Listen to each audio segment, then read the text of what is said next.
ከእግዚአብሔር ጋር ምናወራበት ኔትወርኩ የትኛው ነው ከተባለ ጸሎት ነው። ጾመ ፍልሰታ ማለት ምን ማለት ነው ከተባለ ጾመ ፍልሰታ ማለት እንግዲህ ፍልሰታ የሚለው በራሱ ፈለሰ ተሰደደ ነው አንቀጹ ግሱ ማለት ነው።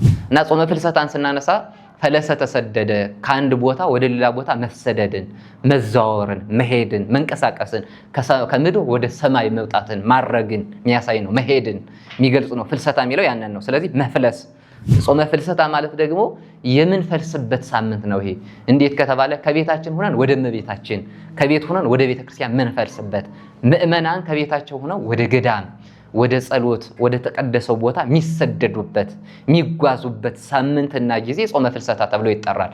የእመቤታችንን ፍቅር በልቦናችን የሚገለጽበት፣ ከእመቤታችን ጋር ምንጓዝበት፣ ምንሄድበት ይህ ሳምንት ጾመ ፍልሰታ ተብሎ ይጠራል። ስለዚህ ፍልሰታ ማለት ነው ከተባለ ፍልሰታ ማለት ፍልሰት መሰደድ የሚለውን ትርጉም ነው የሚያሳየን። እና ይህ ጾመ ፍልሰታ የኢትዮጵያ ኦርቶዶክስ ተዋሕዶ ቤተክርስቲያን 7 የአዋጅ ጾሞች አሏት። ከሰባቱ ውስጥ አንዱ ጾመ ፍልሰታ ነው። በተለይ የዓመቱ መጨረሻ የሆነው ማለት ነው። የዓመቱ መጨረሻ የሆነው ይህ ጾም አንዱ ጾመ ፍልሰታ ብለን እናከብረዋለን። እና የምትናገሩ የምታስተምሩ እናንተ አይደላችሁም፣ ነገር ግን እግዚአብሔር መንፈስ ቅዱስ በእናንተ አድሮ ያስተምራል ይላል። በ3 ነገሮች ነው እግዚአብሔር። የመጀመሪያው በትምህርት ነው፣ ሁለተኛው በተግባር ነው፣ ሶስተኛው በትእዛዝ ነው። እግዚአብሔር ጾምን ያወጀልን ይሄ ሳምንት፣ ይህ ቀን፣ ይህ ሰሞን ጾምን ማወጅ ነው የኛ ክርስቲያኖች። ጌታችን ኢየሱስ ክርስቶስ መጀመሪያ ከተጠመቀ በኋላ ሳይውል ሳያድር ገዳመ ቆሮንቶስ ነው የሄደው።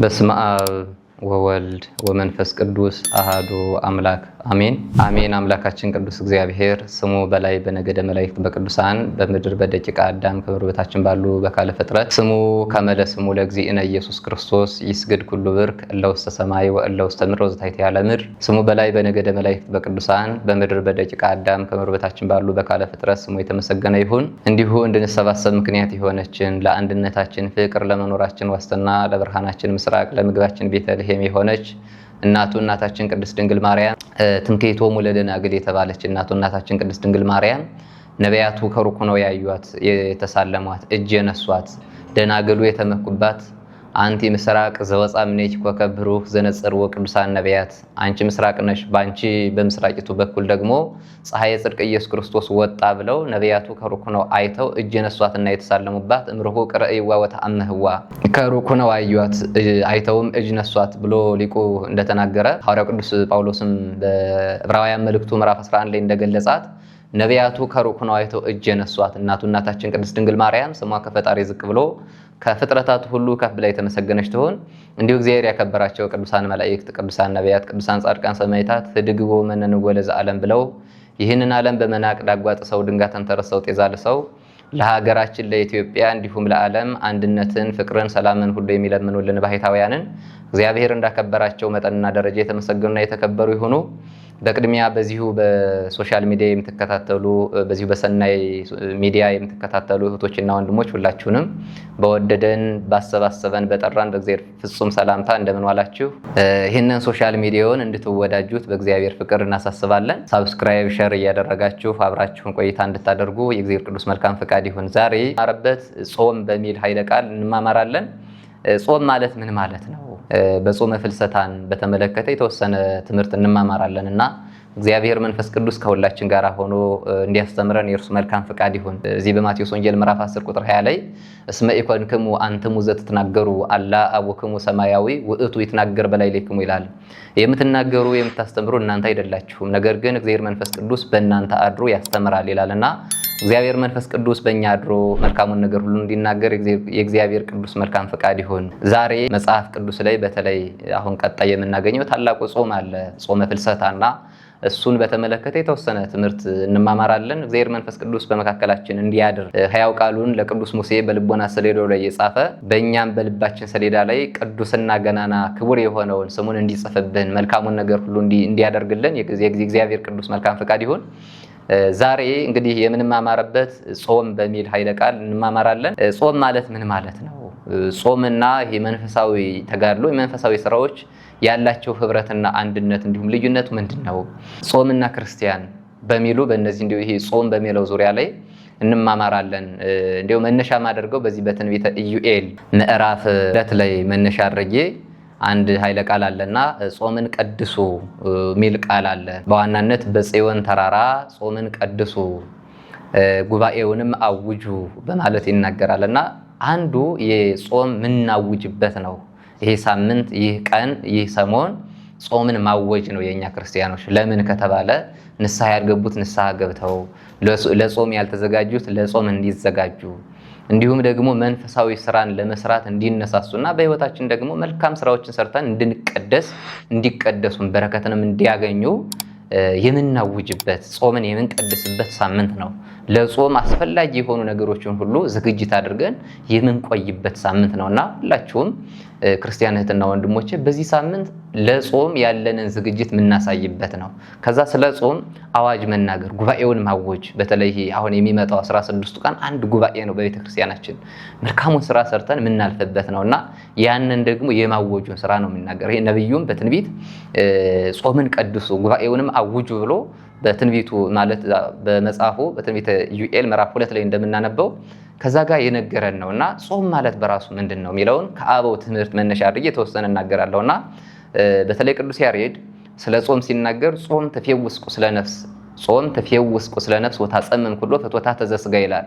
ጾም የስጋን የነፍስን ቁስል ተፈውሳለች። ወታጸምም ኩሎ ፍትወታተ ዘሥጋ የስጋን ፍላጎት ደግሞ ጸጥ እንዲል ህድአት መንፈሳዊ እንዲኖረው መንፈሳዊ ለዛ እንዲኖረን በህይወታችን እንድንጠቀም ከሚያደርጉ ነገሮች አንዱ የጾም ነውና ጾም ወታጸምም ኩሎ ፍትወታተ ዘሥጋ ብሎ ይነግረናልና ጾም በራሱ ምንድነው ከተባለ ሁለት አይነት ጾሞች አሉ። መላካዊ እና ረሃቦች አሉ። ሁለት አይነት ረሃቦች አሉ። መላካዊ ረሃብ ወይም መላካዊ ጸባይና እንስሳዊ ጸባይ የሚባለው ማለት ነው። አንዱ የነፍስ ቁስሏ ምንድነው ከተባለ ነፍስ አሁን በዚህ በምድር ላይ የምትገዛው በምንድነው ከተባለ በስጋ ነው የምትገዛው። ፊት በተለይ አዳም ለ7 ዓመት ከ3 ወር ከ17 ቀን በገነት ሲኖር መጽሐፈ ቀሌምንጦስ ላይ ተቀምጦ እንደምናገኘው አዳም በገነት 7 ዓመት ከ3 ወር ከ17 ቀን ቆየ ይላል። እንዲሁም በአንዳንድ መጻሕፍት ደግሞ ከ1 ወር ሚል አለ እና በዛ ሲኖር ነፍስ ለስጋ ሳይሆን ተገዝታ የምትኖር የነበረው ስጋ በነፍስ ተገዝታ ትኖር ነበረ በገነት ላይ ያሉ ማለት ነው። እና በዛ ተገዝታ ትኖር ነበርና ፊት በገነት እያሉ ገዥዋ ማናት ከተባለ ነፍስ ነበረች። ጸሎትም ሲያደርጉ ይሄ ጾም የሚባለውን ነገር በተለይ አንዱ እግዚአብሔር የሰጣቸውን ጾም የሚለው አንዱ የመጀመሪያው በዚህ በኦሪት ዘፍጥረት ምዕራፍ 2 ቁጥር 5 ጀምሮ የምናገኘው ነው። ለእመበላይክሙ እንተኮ በለሰ ሞተ ዘትመውቱ የሚለው አምላካዊ ቃል ተሰጧቸው ነበረ እና መጨረሻ ላይ አንዱ እግዚአብሔር ለአዳም የሰጠው ጸበለስ አለች። ያቺ ጸበለስ ብናያት አዳም ያችን ቢበላት የሚሞት ነው ገዳይ ሆነ አይደለም። ነገራችን ላይ ምልክት ናት። በአዳምና በእግዚአብሔር መካከል ያለች ምልክት ናት። አሁን ጸበለስን እዛ ጋር እግዚአብሔር አትብላ ብሎ ለእመበላይክሙ እንተኮ በለሰ ሞተ ዘትመውቱ ይሄ ጸበለስን በበላችሁ ጊዜ ሞትን ትሞታላችሁ ብሎ እግዚአብሔር ለአዳም ሰጥቶት ነበር። አሁን ብዙ ነገርን እግዚአብሔር በገነት ፈጥሯል። 3 ነገሮችን በእጽዋት ዙሪያ ላይ በተለይ ከሚበሉ ከማይበሉና እንዲሁም ደግሞ ብላም አትብላም ሳይለው ምግቡን በተለይ ያስቀመጠለት አለ። ያ ምንድነው ከተባለ የመጀመሪያው አንደኛው ብላ የተባለ ምግቡን ነበረ። አትብላ የተባለው ጸበለስን ነበር። ብላም አትብላም ብሎ ሳይገልጽለት የቀረው ሕይወትን ነበረ እና በዛ መካከል ግን ጸበለስን አትብላ ብሎ እግዚአብሔር ትእዛዝን ሰጥቶታል። የመጀመሪያው ጾምን የነገረው አዳምም እንዲከለከልና እንዲጠብቃት የሰጠው አንዱ በመጀመሪያው በአዳም ነበረ እና ያችን ጠብቆ በኖረበት ዘመን በሙሉ ነፍሱ በስጋው ላይ ሰልጥና ትኖር ነበረ። ይህ ማለት ስጋ የሚገዛው በነፍስ ፈቃድ ነበረ። ይህ ስጋው የሚባል አሁን አዳም ለ7 ዓመት በገነት ሲኖር ንጽህናውን ጠብቆ የጸጋ ልብስን ለብሰው ሔዋንም አዳምም ይኖሩ ነበረ በገነት ላይ። መጨረሻ ላይ ግን እንዲህ ሆነው በሚኖሩበት ህይወት ውስጥ በመካከል ላይ ዲያብሎስ በስጋ ካይሲ ተሰውሮ ገብቶ አዳምና ሔዋንን ከገነት እንዲወጡ ምክንያት ሆኗቸዋል፣ እንዲወጡ አድርጓቸዋል። እና እንዲሁም አብዛኛው ሰዓት ለምንድን ነው እግዚአብሔር በጣም ብዙ ነገሮችን ፈጥሮለት ፈቅዶለት እንዲበላ ለምንድን ነው በገነት ውስጥ ካሉት እጽዋቶች መካከል ዕፀ በለስን እንዳይበላ ለምን ከለከለው የሚል ጥያቄ ያነሳሉ ብዙ ጊዜ። እና ለምንድን ነው እንደሚስት እያወቀ እግዚአብሔር ለምንድን ነው አትብላ ያለው? ጾምን ያወጀው ለምንድን ነው እንዲከለከል? አሁን የመጀመሪያው እግዚአብሔር ጾምን ያስተማረው ጾም የሚባለው የመጣው ከጥንቱ ከመጀመሪያው ከአዳም ነው። የሰራውም እግዚአብሔር ነው። ጾምን በራሱ ራሱም ጾሙ አሳይቶናል። በእርግጥ ክርስቶስ ጾምን ጾሙ ሲል ነው በ3 ነገሮች ነው እግዚአብሔር። የመጀመሪያው በትምህርት ነው፣ ሁለተኛው በተግባር ነው፣ ሶስተኛው በትእዛዝ ነው። እግዚአብሔር ጾምን ያወጀልን የሰራልን በ3 ነገሮች ነው። እግዚአብሔር ጾምን ሲያውጅ በምንድን ነው ከተባለ በትምህርት በተግባርና በትእዛዝ ነበረ። በትምህርት ለአዳም መጀመሪያ ከመጀመሪያው ሰው ከአዳም ነው የሚጀምረው። እንዴት ነው በትምህርት የሚለው ከተባለ የመጀመሪያ አዳምን ጸበለስን እንዳይበላ እንዲከለከል እንዲጾም እንዲከለከልና እንዲተው አስተማረው እግዚአብሔር። ምን ብሎ ነው ያስተማረው ከተባለ ከዚች ከገነት ካሉት እጽዋቶች ሁሉ ብሉ፣ ነገር ግን ጸበለስን አትብሉ ብሎ ነግሮታል። ያችንም ከገነት መካከል ጸበለስን በበላችሁ ጊዜ የሞት ሞትን ትሞታላችሁ ነበር ያለው። ለእመ በላዕክሙ እንተኮ በለሰ ሞተ ዘትመውቱ ማለት ከገነት መካከል ካሉት እጽዋቶች መካከል ጸበለስን በበላችሁ ጊዜ የሞት ሞትን ትሞታላችሁ አለው። በዚህ ጊዜ እንዲህ ብሎ በነገረው ሰዓት እግዚአብሔር አዳምና በእግዚአብሔር መካከል ያለችው መለያቸው ምልክታቸው አንዱ በመብላትና ባለመብላት ነበረ። ይህ ሲባል ወዲያውኑ እንደበላት አዳም ነፍሱ ከስጋው ይለያል ማለት ነው ወይ? አይደለም። ከእግዚአብሔር ጋር ያለው ህብረት ይለያል ነው የሚያሳየው እሱ ነው። አሁንም ቢሆን እኛ በህይወታችን ውስጥ ለምሳሌ ጾምን ጾሙ አትብሉ ተከልከሉ ስንባል በጾም ቀን ለምሳሌ ከጠሉላት ምግብ ስጋን ቢበላን ሰው ወዲያውኑ ይሞታል ወይ ቢባል አይደለም። ይሞታል ሲባል በምንድን ነው ከተባለ ከእግዚአብሔር ህብረት ይርቃል። ስለዚህ የነፍስ ሞት ደግሞ መቼ ነው ከተባለ ነፍስ ሕያዊት ናት። ሞተሽ የሚያሰኛት መቼ ነው ከተባለ አንድ ሰው ክፉ ስራን ሰርቶ የእግዚአብሔርን ህግጋትና ትእዛዝ ሽሮ የራሱን ፍቃድ ሲያደርግ የዛን ጊዜ ሞተ ያሰኘዋል ያ ሰው ማለት ነው። ለዛ እንጂ ነፍስ በራሷ ሟቴ አይደለችም፣ ሕያዊት ናት። ሞታ ለነፍስ ረሂቅን እግዚአብሔር ይለዋል ቅዱስ ዳዊትም ሲናገር። የነፍስ ሞቱ ምንድነው ትለኝ እንደሆነ ከእግዚአብሔር መራቅ ነው። ስለዚህ ከእግዚአብሔር መራቅ ከሆነ ማይሞት ከሆነ የሞት ሞትን ትሞታላችሁ ማለት ነው ከተባለ ትልቁ ነገር የሰው ልጅ በስጋው አንዴ ሊሞት ይችላል። ታላቁ የሞት ሞት ግን የነፍስ ሞት ሲያጋጥም ነው። አዳም በሁለቱም ነበር የሞተው፣ በነፍስም በስጋ ሞቷል። በስጋው የሞተበት እንዴት ነው ከተባለ ሕያው ሆኖ በገነት ከሚኖርበት ከዛች መልካም ከሆነችው እንተታ ውህዝ ካሊበ ወመዓረ ብሎ እንደሚናገረው ማርና ወተትን ከምታፈልቀው ሁልጊዜም አይቷት ብቻ በማየት ከሚጠግባት ከገነት ከዛች ወጧል፣ ተባሯል አዳም። እና የመጀመሪያው ሞት ያጋጠመው ከዛ ነው አዳምን ማለት ነው። የሚያሳየን ያንን ስለሆነ ማለት ነው። ለእመ በላዕክሙ እንተኮ በለሰ ሞተ ዘትመውቱ ዕፀ በለስን በበላችሁ ጊዜ የሞት ሞትን ትሞታላችሁ የሚለውን ሕግ ሲነገረው ያችን ሲያፈርስ ከእግዚአብሔር ጋር ያለው አንድነት ተቋረጠ። ስለዚህ የመጀመሪያው ትምህርቱን አፈረሰ ማለት ነው። ምንድን ነበር ያለው ከተባለ ዕፀ በለስን እንዲጠብቅ እንዳይበላ በእግዚአብሔርና በሱ መካከል ያለችውን ፍቅር የሆነችውን የፍቅር ምልክት የሆነችውን አሁን እንዴት የፍቅር ምልክት ሲባል ዕፀ በለስን እግዚአብሔር ለሶስት ነገር ነው በተለይ አዳምን አትብላት ያለው ይላሉ ሊቃውንት። አንደኛው እግዚአብሔር ለአዳም ያለው ማለት አዳም ለእግዚአብሔር ያለው ፍቅር ይታወቅ ዘንድ ነው ይላሉ። ማለት ምንድነው ከተባለ አዳም ለእግዚአብሔር ያለው ፍቅር ሊታወቅ ዘንድ ማለት እግዚአብሔር ለአዳም ያለው ፍቅር እንዴት ተገለጸ ቢባል እግዚአብሔር ለአዳም ያለው ፍቅር በመፍጠሩና በዝግጅቱ ለአዳም የሚያስፈልገውን ነገር በሙሉ ከፈጠረለት ካዘጋጀለት በኋላ አዳምን መፍጠሩ የእግዚአብሔር ፍቅር በዛ ታውቋል ይላሉ ሊቃውንት። እንዴት ከተባለ የሚገርመው አዳምን የፈጠረው በሰባተኛው ቀን ነበረ ማለት በስድስተኛው ቀን እሁድ መፍጠር ጀምሮ ዓርብ የሰው ልጅ ተፈጠረ መጨረሻ ላይ። እና ለምንድን ነው ያሲባል ከተባለ የመጀመሪያው ቀን ያልፈጠረለት መጀመሪያው ቀን ቢፈጠር ምንም ነገር የለውም ነበር። የሚበላው መኖሪያ ቦታው ገና አልተዘጋጀም ነበር። እግዚአብሔር ግን ለአዳም ያለው ፍቅር የታወቀው መቼ ነው ከተባለ በአዳምን በፈጠረበት ዕለት ነበረ። ያም ማለት የሚበላውን የሚጠጣውን መኖሪያውን የጸጋ ልብሱን አዘጋጅቶ ሁሉን ነገር ካደረገለት በኋላ በደብር ቅዱስ ላይ ለ40 ቀን አቆይቶ በ40ኛው ቀን ወደ ገነት አስገባው። ሔዋን ደግሞ ለ80 ቀን በደብር ቅዱስ አቆይቶ በ80 ቀን ወደ ገነት አስገባቸው። ያንን በዚህ ሂደት እግዚአብሔር ለአዳም ያለው ፍቅር ተገልጿል። ዕፀ በለስን አትብላ ያለበት ደግሞ አዳም ለእግዚአብሔር ያለው ፍቅር ይታወቅ ዘንድ ዕፀ በለስን አትብላለው ይለናል ሊቁም ሲናገር። በትርጓሜም እንደሚያስቀምጡልን ስለ ሶስት ነገር እግዚአብሔር ዕፀ በለስን አትብላ ብሎ ጾምን የመጀመሪያውን ጾም የሰጠው በዛ ነው። እና የመጀመሪያው አትብላ ያለበት ምክንያት አዳም ለእግዚአብሔር ያለው ፍቅር ይታወቅ ዘንድ ነው። ለምን? የአምላኩን ትእዛዝ የአምላኩን ሕግ የማክበሩና ለማክበሩን ያውቀው ዘንድ ይገለጽ ዘንድ የአዳም ፍቅር ለእግዚአብሔር ያለው ቦታ ይታወቅ ዘንድ ምን ብሏል? ሕግ ተሰጠዋል፣ ዕፀ በለስ እንዳይበላ ተደርጓል። ይህ ማለት ክርስቶስን በወንጌሉ እንደነገረን ትእዛዜ በሱ ዘንድ ያለችው የሚጠብቃትም እርሱ ከኔ ጋር ይኖራል ብሏል ክርስቶስም ሲነግረንና ከሱ ጋር መሆናችን እግዚአብሔር በእኛ ውስጥ ያለውን ቦታ ለመግለጽ አንዱ የእግዚአብሔር ሕግ ማክበር ጾምን ማክበር መቻል አለብንና ለመጀመሪያ ጊዜ እግዚአብሔር በትምህርት ነበር የነገረው። አትበላ የሚለውን ትእዛዝ ሰጥቶታል፣ ትምህርትንም ማለት ነው። በዛው ቢበላ ግን እንደሚሞት ቢጠብቃት ደግሞ በሕይወት እንዲኖር በመጠበቁ 7 ዓመት ከ3 ወር ከ17 ቀን በገነት ኖረ አዳም። በመብላቱ ደግሞ ምን ሆነ ማለት ነው? ከገነት ተባረረ ማለት ነው። የመጀመሪያው እዛ ጋር ነው የሚገለጸው። ስለዚህ እግዚአብሔር የመጀመሪያ ያስተማረው በትምህርት ነበር ለአዳም ማለት ነው።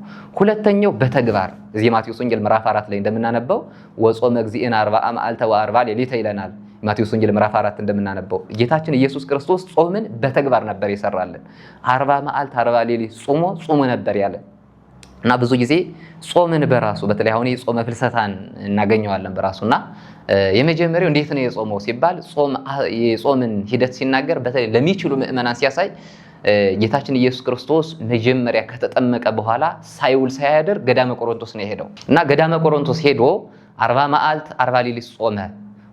ይሄ ከቆመ ሳይቀመጥ ከዘረጋ ሳያጥፍ 40 መዓልት 40 ሌሊት በገዳመ ቆሮንቶስ ጾመና ጾሙን ራሱ በተግባር አሳየን እንድንጾም ማለት ነው። ሳይበላ ሳይጠጣ በሱባኤውን 40ውን ሱባኤ 40ውን ቀን ጾመ። ያው ይሄ ማቴዎስ ወንጌል ምዕራፍ 4 ላይ ያለው ለምንድን ነው ጌታ ግን 40 መዓልትና 40 ሌሊት የጾመው ብለን ጥያቄ ለሚያነሱ ሰዎች ነቢያቱ 40 ነበር የጾሙት 40 ቀን ሙሴን ብናነሳ ሌሎችንም ነቢያት ብናነሳ 40 መዓልትና 40 ሌሊት ጾመዋል።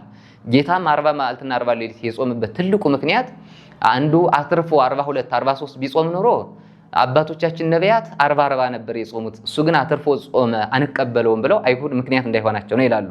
ዝቅ አድርጎም ቢጾም እንዲህ ብሎ ነበርና 40 ቀንና 40 ሌሊት ጾመ። ወዲያውኑ ጾሙን ከጨረሰ በኋላ የት ነበር የሄደው? ወጥቶ ከገዳም ማስተማር ነው የጀመረው።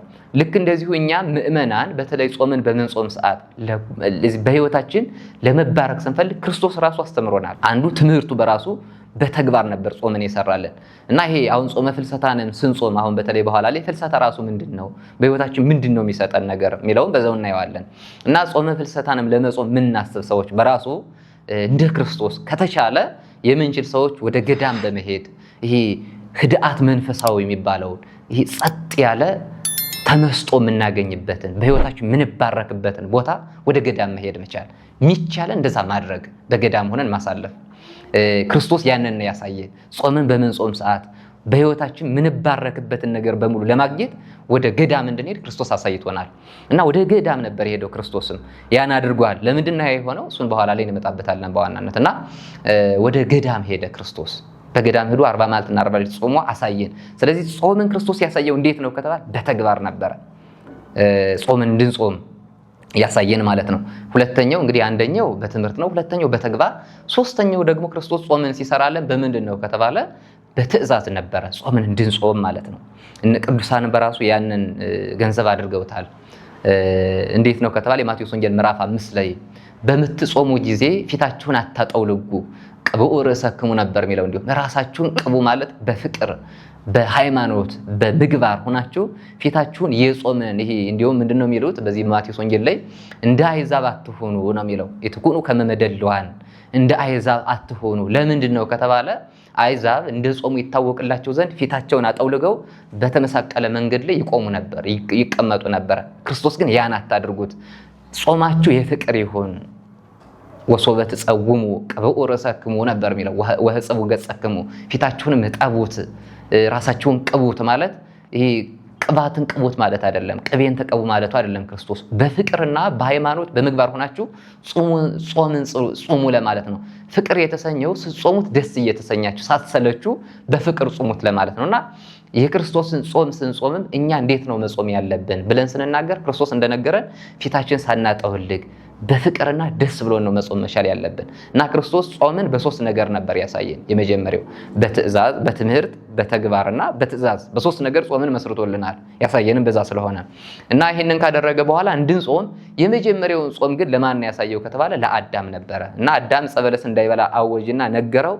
ጾም የሚባለውን አዳም ለ7 ዓመት ከ3 ወር ከ17 ቀን ዕፀ በለስን ባለመብላት ጾሟል። እኛም የአዋጅ ጾሞችን ለምሳሌ ከትንሣኤም አለ ለምሳሌ ጾመ ፍልሰታን ብናነሳ እነዚህን እኛም መጠበቅ ያለብን የትኛው ነው ከተባለ አትብሉ የተባልነውን ነገር የጠሉላትን። አንደኛው ግን በፍትሐ ነገሥት እንዳነሳ ነው ጾምሰ ተከልኦተ ብእሲ መብለ ይላል። በዚህ በፍትሐ ነገሥት ላይ ጾም ማለት ምንድነው ትለኝ እንደሆነ ይላሉ። በዚህ በአንቀጸ ጾም ላይ በፍትሐ ነገሥት የአንድ ሰው ከምግብ መከልከሉ ነው። ያ ጾም ተብሎ ይጠራል። አሁንም የነገሩን ያንን ነው። በጾም የተባረኩት ጾመው ህይወታቸውን የቀደሱት እና ጾም ምንድናት በራሷ ትለኝ እንደሆነ ይላል። እንዲሁም ጾም እማ ለጸሎት ወእህታ ለአርምሞ ይላታል። ጾም ምንድናት ትለኝ እንደሆነ እማ ለጸሎት የጸሎት እናቷ ናት። ምን ማለት ነው ጾም እማ ለጸሎት ማለት ከተባለ አንደኛው ለጸሎት በራሱ ከእግዚአብሔር ጋር ነው የምንነጋገረው። ሰው ከእግዚአብሔር ጋር ለመነጋገር ማዘጋጀት ያለበት ምንድነው ከተባለ ራሱን የመጀመሪያ በመንፈሳዊ ሕይወት ውስጥ ማደስ መቻል አለበት። ያ ደግሞ የሚመጣው በጾም ነው።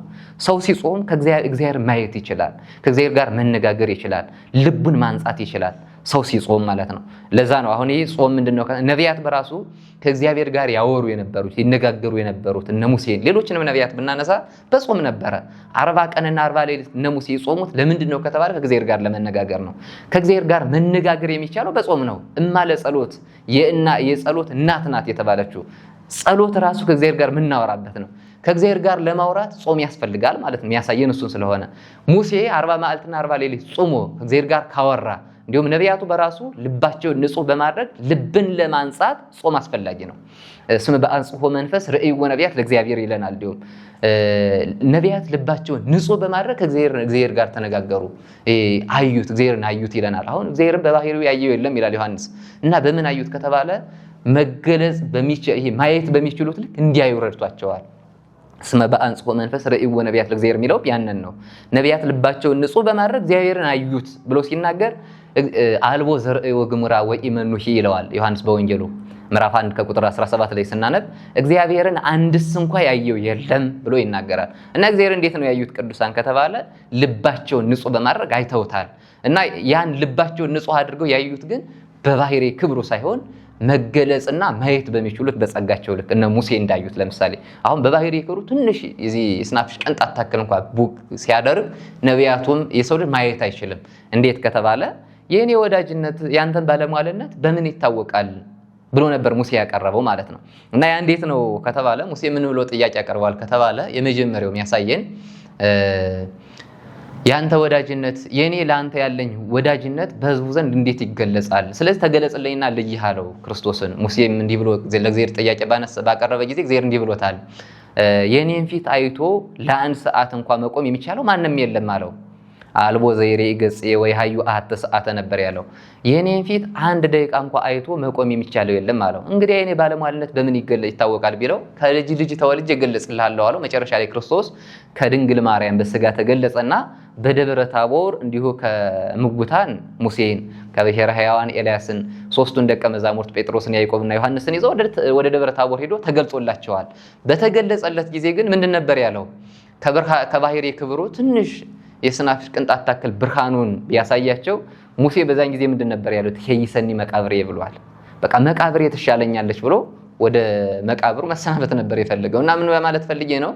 እግዚአብሔርን ለማየት ጸሎት አስፈላጊ ነው ባጭሩ የሚያስፈልገው ያ ነው።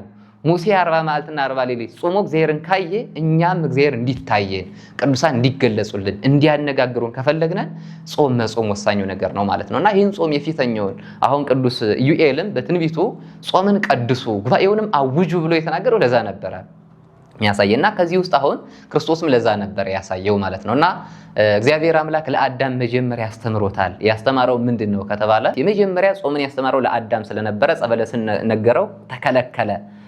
ለ7 ዓመት ከ3 ወር ከ17 ቀን ጾመ አዳም ዕፀ በለስን ባለመብላት፣ እኛም ከጠሉላት በመከልከል ባለመብላት መቆየት መቻል አለብን። የሚያሳየን ያን ስለሆነ ማለት ነው። አዳም እንዲሁም ይሄንን ፍቅሩን አንደኛ አዳም ለእግዚአብሔር ያለው ፍቅር ይታወቅ ዘንድ የሚለው ዕፀ በለስ ለምን አትብላለው ብሎ ሲናገር አንደኛ አዳም ለእግዚአብሔር ያለው ፍቅር ይገለጽ ዘንድ ነው ብለው ሊቃውንቱ ገልጸውታል በትርጓሜ ማለት ነው። ወደዚህ ለመመለስ ሳይሆን ወደ ዋናው ስንመጣ ጾም ማለት ምን ማለት ነው ከተባለ ይሄን ያክል ስለ ጾም ከተነጋገርን አሁን ለፊታችን የሚመጣው ጾመ ፍልሰታ አለ። ቤተክርስቲያናችን በትልቁ በተለይ የኢትዮጵያ ኦርቶዶክስ ተዋሕዶ ቤተክርስቲያን ቅዱሳኑ የእመቤታችንን ፍቅር በተለያየ ሁኔታ ገልጸውታል። ደስ ባላችሁ በሚል ሁኔታ እነ ቅዱስ ኤፍሬምን ስናነሳ እና አባ ሕርያቆስ እና አባ ጊዮርጊስ ዘጋስጫ እና አባ ጽጌ ድንግል ሌሎችም ቅዱሳን የእመቤታችን ፍቅር የበዛላቸው ጸጋዋ የበዛላቸው አማላጅነቷ የተገለጸላቸው የእመቤታችን ፍቅር በቢገባ ተመኝተውት የገለጸላቸው አለ። ለምሳሌ እነ ቅዱስ ኤፍሬምን ስናነሳ እንዲሁም ቅዱስ ኤፍሬም ከጸጋውና ከፍቅሩ ጽናት የተነሳ የእመቤቴ ምስጋና እንደ ሰማይ ኮከብ እንደ ምድር አሸዋ በስቶልኝ እንደ ምግብ ተመግቤው እንደ ልብስ ደግሞ ተጎናጽፌው ብኖር እያለ ይመኝ ነበረ እና እግዚአብሔር መንፈስ ቅዱስ የተመኙትን መግለጽ ልማድ ነውና 1000 ድርሰት እንዲደርስ አደረገው ይላል በዚህ በውዳሴ ማርያም መቅደም ላይ እንደምናነበው እና መጨረሻ ላይ ሚስጥራቱ ይሄ የማዕበል ሞገድ የሆነው እግዚአብሔርን በተለይ ቅዱስ ዮሐንስ በወንጌሉ ቀዳሚሁ ቃል ውእቱ ቃል ሀበ እግዚአብሔር ውእቱ የሚለውን ያየበትን ክርስቶስ እንዴት ሰው እንደሆነ ለዛ ነው ቅዱስ ኤፍሬም በውዳሴ ማርያሙ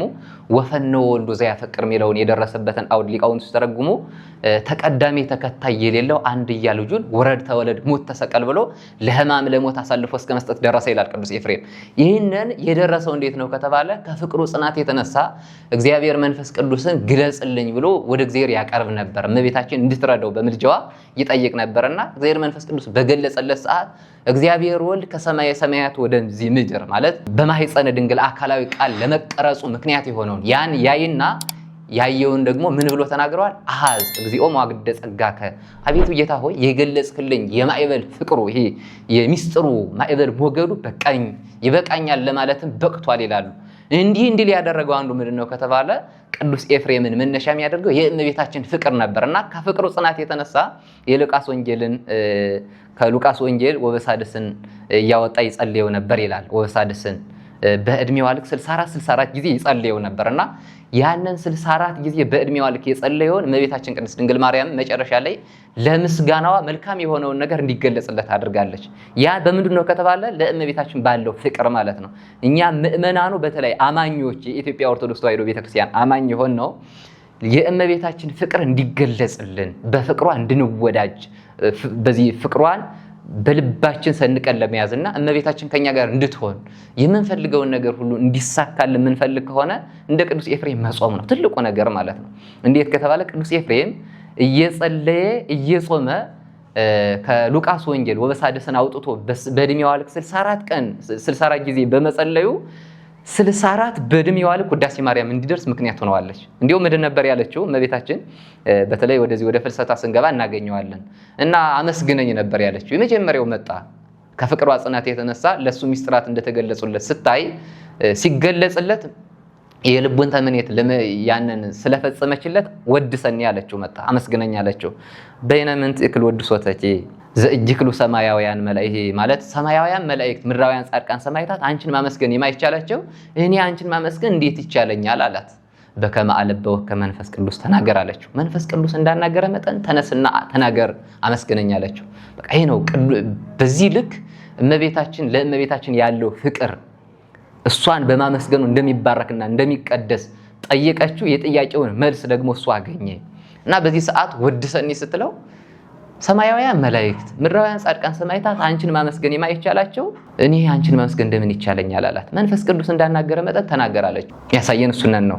በዚህን ጊዜ እንዲህ ባለችው ሰዓት እሱማ ይሄንማ ጸዋይባንን ያናገረ እግዚአብሔር መንፈስ ቅዱስ እኔን አያናገረኝም እላለሁ ብሎ ብድግ ብሎ ተነስቶ ባርክኝ አላት ይላል።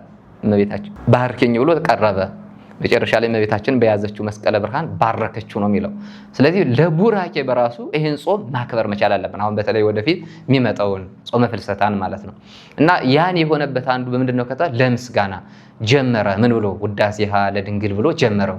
ውዳሴሃ ለእግዝእትነ ማርያም ድንግል ወላዲተ አምላክ ዘይትነበብ በዕለተ ሰኑይ ብሎ ይህንን መጽሐፍ ቅዱስ ኤፍሬም ደርሶታል ተናግሮታል። ሶርያዊ በሀገሩ ለባሃዊ በግብሩ ይሰኛል ብሎ ይሄዳል። ትርጓሜው ወደዛ ስናገኘው ትርጓሜው ውዳሴ ማርያም እንዲህ ብሎ ጀምሮ መጨረሻ ላይ ለኪደሉ እስከ መጨረሻው ውዳሴ ማርያም ያስደረሰችው እመቤታችን ናት። በምኑ ከተባለ በጾሙ በጸሎቱ እንዲሁም በመጾሙ የእመቤታችንን ፍቅር በልቡ በመሻቱ ያን የልቡ መሻት የተፈጸመለት በዛ ነበረ። የሚያሳየው ያ ነው።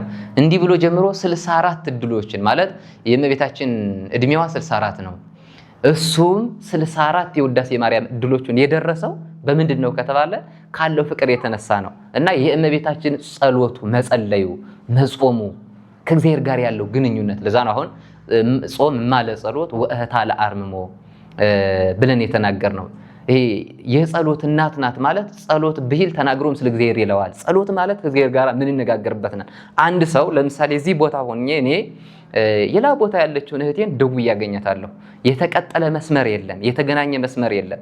ምንም ባልተገናኘ መስመር ላይ ደውዬ እህቴን፣ ወንድሜን እንዲሁም ወዳጅ የሆኑ ዘመዶቻችንን እናገኛቸዋለን። ሁላችንም ቢሆን ደውለን የምናገኘው ግን የተቀጣጠለ መስመር ኑሮ አይደለም። ረቂቅ በሆነ ኔትወርክ ከግዙፉ ሰው ጋር መገናኘት ምንችል ከሆነ እኛም ከእግዚአብሔር ጋር የምናወራበት ኔትወርኩ የትኛው ነው ከተባለ ጸሎት ነው።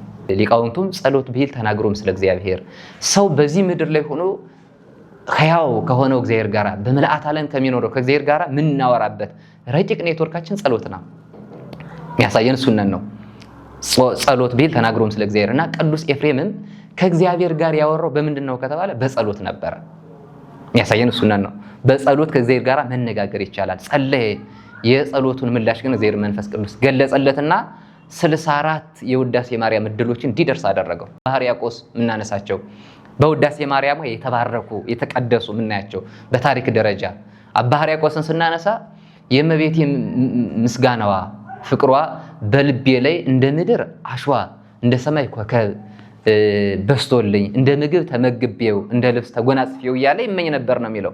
አኮቴተ ቁርባን ዘእግዝእትነ ማርያም ድንግል ወላዲተ አምላክ ዘደረሰ ላቲ አባ ሕርያቆስ በመንፈስ ቅዱስ ብለን ምን ጀምሮ ያን ውዳሴ ማርያም ቅዳሴ ማርያሙን ከምን የመጣ ነው ከተባለ አባ ሕርያቆስ በተለይ ነገረ ስጋዌውን ሚስጥረ ሥላሴን አበጥሮ አንጠጥሮ የነገረን የእመቤታችን ፍቅር በልቦ ነው ስለነበር በጾም ያገኘው ነው በጸሎት ያገኘው ነው። ስለዚህ ስንጾም ስንጸልይ የእመቤታችን ፍቅር ሲያድርብን ያማረግ ይቻላል እና ይሄ ጾም አሁን የምናገኘው ጾም ማን ነው ከተባለ ጾመ ፍልሰታ ነው። ጾመ ፍልሰታ ማለት ምን ማለት ነው ከተባለ ጾመ ፍልሰታ ማለት እንግዲህ ፍልሰታ የሚለው በራሱ ፈለሰ ተሰደደ ነው አንቀጹ ግሱ ማለት ነው እና ጾመ ፍልሰታን ስናነሳ ፈለሰ ተሰደደ ከአንድ ቦታ ወደ ሌላ ቦታ መሰደድን መዛወርን መሄድን መንቀሳቀስን ከምድር ወደ ሰማይ መውጣትን ማረግን የሚያሳይ ነው። መሄድን የሚገልጽ ነው ፍልሰታ የሚለው ያንን ነው። ስለዚህ መፍለስ ጾመ ፍልሰታ ማለት ደግሞ የምንፈልስበት ሳምንት ነው። ይሄ እንዴት ከተባለ ከቤታችን ሆነን ወደ እመቤታችን ከቤት ሆነን ወደ ቤተክርስቲያን ምንፈልስበት ምእመናን ከቤታቸው ሆነው ወደ ገዳም ወደ ጸሎት ወደ ተቀደሰው ቦታ የሚሰደዱበት የሚጓዙበት ሳምንትና ጊዜ ጾመ ፍልሰታ ተብሎ ይጠራል። የእመቤታችንን ፍቅር በልቦናችን የሚገለጽበት ከእመቤታችን ጋር ምንጓዝበት ምንሄድበት ይህ ሳምንት ጾመ ፍልሰታ ተብሎ ይጠራል። ስለዚህ ፍልሰታ ማለት ነው ከተባለ ፍልሰታ ማለት ፍልሰት መሰደድ የሚለውን ትርጉም ነው የሚያሳየን እና ይህ ጾመ ፍልሰታ የኢትዮጵያ ኦርቶዶክስ ተዋሕዶ ቤተክርስቲያን 7 የአዋጅ ጾሞች አሏት። ከሰባቱ ውስጥ አንዱ ጾመ ፍልሰታ ነው። በተለይ የዓመቱ መጨረሻ የሆነው ማለት ነው። የዓመቱ መጨረሻ የሆነው ይህ ጾም አንዱ ጾመ ፍልሰታ ብለን እናከብረዋለን። ነገ ሌላ ቀን ነው። ነገ ሌላ አዲስ ሕይወት ነው። የነገ ማንነታችንን በዛሬ ማንነታችን ማጥፋትና ማቆሸሽ መቻል የለብንም። ነገ ሌላ ቀን ነውና በአዲስ ትንሣኤ በአዲስ ተስፋ በአዲስ ስብዕና ተነስተን ተስፋችን ክርስቶስን እስክናገኝ ድረስ የቅዱሳኑ ምልጃ እንዲረዳን የአብ ቸርነቱ የእግዚአብሔር አብ ቸርነት የእግዚአብሔር ወልድ ፍቅር የእግዚአብሔር መንፈስ ቅዱስ አንድነት የድንግል ማርያም አማላጅነቷ የቅዱሳን ጻድቃን የቅዱሳን ነቢያት የቅዱሳን ደናግል የቅዱሳን መነኮሳት የቅዱሳን ባሕታውያን ተራዳኢነታቸው እንዳይለየን በጾም በጸሎት ተወስነን ይህንን ጾም ማሳለፍ መቻል አለብንና ጾሙን ጾመን በረከትን አግኝተን እንድናልፍ የእግዚአብሔር ቅዱስ መልካም ፈቃድ ይሆንልን። ሰላም ክርስቶስ በያላችሁበት ሁሉ ይብዛላችሁ። መልካም ጾም ይሆንላችሁ።